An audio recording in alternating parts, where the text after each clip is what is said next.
സഹോദരങ്ങളെ, 22 തറാവിയഹും 21 നോമ്പും പൂർത്തീകരിച്ചു. അൽഹംദുലില്ലാ. 22ാമത്തെ നോമ്പ് നാം അതിൻ്റെ പകലിൽ പ്രവേശിച്ചിരിക്കുകയാണ്. അള്ളാഹു കബൂൽ ചെയ്യുമാറാവട്ടെ. സഹോദരങ്ങളെ, സഹോദരിമാരെ, മഹാനായ അബ്ദുല്ലാഹി ബിൻ അബ്ബാസ് റളിയല്ലാഹു തആല അൻഹുവിനോട് ഒരാൾ ചോദിച്ചു, ഏറ്റവും നല്ല ദിവസം ഏതാണ്? അദ്ദേഹം പറഞ്ഞു, അത് ജുമുഅ ദിവസമാണ്. എന്നാൽ ഏറ്റവും നല്ല മാസം ഏതാണ്?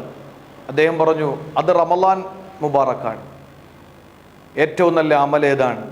അത് 5 നേരത്തെ നമസ്കാരമാണ്.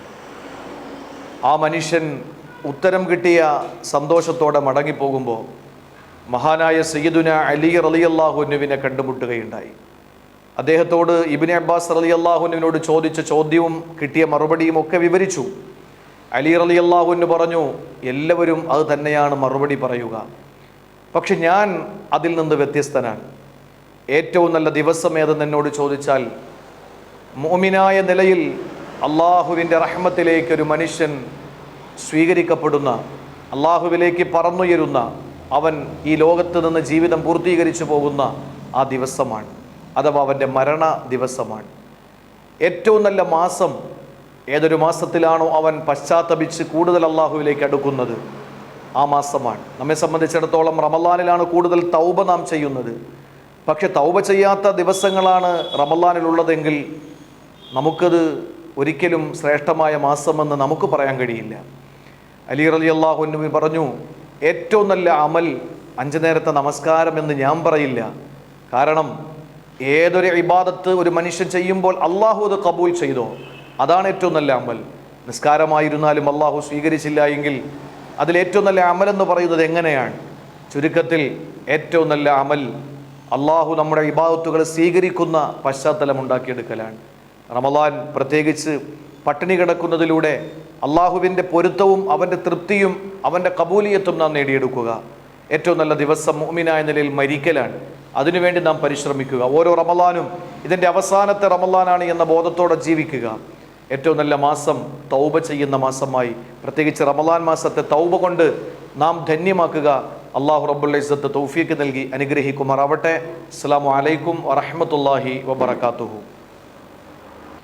മഹാനായ ലുഖ്മാനുൽ ഹക്കീം റളിയല്ലാഹു തആല അൻഹു തൻ്റെ പ്രിയപ്പെട്ട മകനെ ഉപദേശിക്കുന്നതിനിടയിൽ പറഞ്ഞു, മോനെ, ഒരു മനുഷ്യൻ അവൻ്റെ 3 വസ്തുക്കൾ 3 പേർക്ക് ഓഹരി ചെയ്യപ്പെട്ടിരിക്കുകയാണ്. സുലുസുൻ ലില്ലാഹി, 1/3 പടച്ചവനും, വസുലുസുൻ ലി നഫ്സിഹി, 1/3 അവനും, വസുലുസുൻ ലിദ്ദൂദി, 1/3 പുഴുക്കൽക്കുമാണ്. എന്നിട്ട് മോനോട് പറഞ്ഞു, പൊന്നുമോനെ, വമാഹു വലില്ല, പടച്ചവനുള്ളത് ഏതെന്ന് നിനക്കറിയുമോ? അത് റൂഹു, അവൻ്റെ ആത്മാവാണ്. അള്ളാഹുവിന് വേറെ ഒന്നും വേണ്ട. നമ്മുടെ രൂപലാവണ്യമോ ആകാര സൗട്ടവമോ ശരീര ഗാംഭീര്യമോ ശബ്ദമാധുര്യമോ ഒന്നും അള്ളാഹുവിന് വേണ്ട. നമ്മളിൽ നിന്ന് പടച്ചവന് വേണ്ടത് റൂഹ് മാത്രമാണ്. അള്ളാഹു റൂഹ് മാത്രമാണ് നമ്മിൽ നിന്നും സ്വീകരിക്കുക. രണ്ടാമതായി, ആ റൂഹിനെ സംസ്കരിക്കേണ്ടത് നോമ്പിലൂടെയാണ്. അതുകൂടി നാം മനസ്സിലാക്കുക. ഇനി ആകെ നമുക്കുള്ളത് 11 ദിവസമാണ്. അള്ളാഹു തൗഫീക്ക് നൽകിയാൽ, ഇല്ലെങ്കിൽ 10 ദിവസമാണ്. നമ്മുടെ റൂഹിനെ സംസ്കരിക്കാൻ നാം തയ്യാറാവുക. വീണ്ടും പറഞ്ഞു, മോനെ, അവന് ഉണ്ട് എന്ന് പറയാൻ വമാഹു വലി നഫ്സിഹി, അവനുള്ളത് അൽ അമലു, അവൻ്റെ പ്രവർത്തനങ്ങൾ മാത്രമാണ്. അവൻ്റെ ശരീരം അവനുണ്ടാവൂല, അവൻ്റെ ഭാര്യ മക്കളൊന്നും അവനുണ്ടാവൂല, സമ്പത്തും സംവിധാനങ്ങളും ഒന്നും ഉണ്ടാവൂല. അവൻ്റെ സൽക്കർമ്മങ്ങൾ മാത്രം, അല്ലെങ്കിൽ ദുഷ്കർമ്മങ്ങൾ മാത്രമാണ്. അതുകൊണ്ട് അമലുകൾ വാരിക്കൂട്ടാൻ ശ്രമിക്കുക.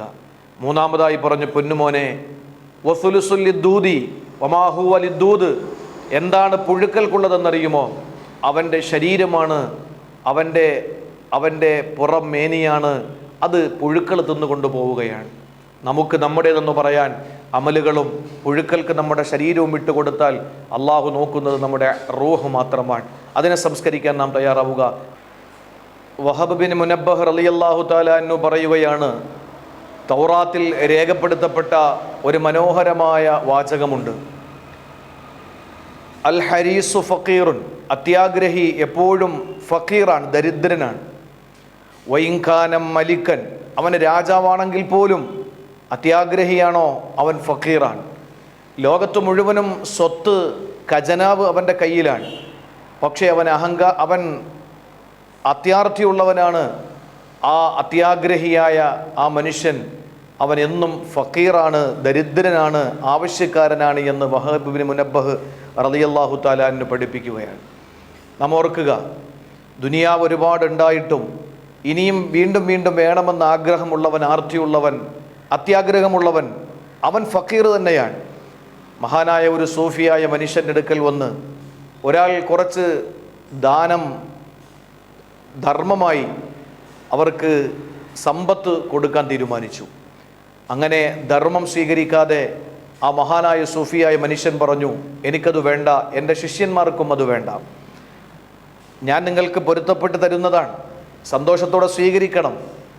ആ സൂഫിയായ മനുഷ്യൻ പറഞ്ഞു, നിങ്ങൾ സമ്പന്നനാണെങ്കിൽ ഞാൻ നിങ്ങളിൽ നിന്ന് വാങ്ങിക്കൊള്ളാം, നേരെ മറിച്ച് നിങ്ങൾ ദരിദ്രനാണെങ്കിൽ ഞാനത് വാങ്ങില്ല. അദ്ദേഹം പറഞ്ഞു, ഞാൻ സമ്പന്നനാണ്, ഞാൻ ഇവിടുത്തെ രാജാവാണ്, ഖജനാവിൻ്റെ താക്കോൽ എൻ്റെ കൈവശമാണ്.